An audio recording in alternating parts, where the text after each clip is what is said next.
তেল ফসল বিশেষ করে সরিষা চট্টগ্রাম জেলাতে আমাদের এবার সরিষার লক্ষ্যমাত্রা ছিল 5,900 হেক্টর।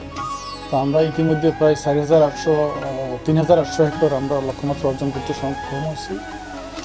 এতে আমি আশা করতেছি গত যেমন 2 বছর আগে আমাদের সরিষা ছিল মাত্র 700 হেক্টর, এই বছরে আমাদের প্রায় 5 গুণ বাড়ি এটা হয়ে গেছে।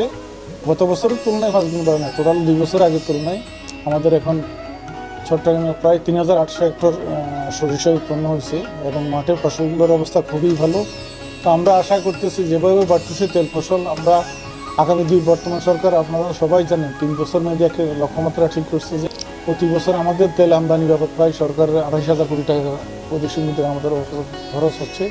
এটাকে 3 বছরের মধ্যে 40% আমদানিটা হ্রাস করার জন্য, তো ওইটা লক্ষ্যমাত্রা ঠিক রেখে আমরা আগাচ্ছি এবং চট্টগ্রাম জেলাতে সরিষা সহ অন্যান্য তেল ফসল উৎপাদন যথেষ্ট বাড়ছে এবং আমরা সক্ষম হবো, সরকারের পরিকল্পনা মোতাবেক আগাতে আমরা সক্ষম হবো আশা করতেছি।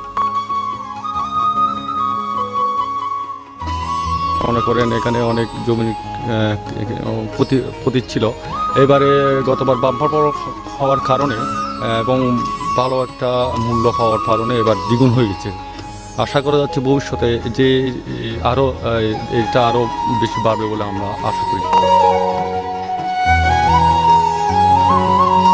ফুল থেকে ফল হইব, ফলর পরে লইয়েরা ইয়াকুন লইয়েরা আর কি, তারপর শুকোই বিক্রি করবো আর কি বস্তায়।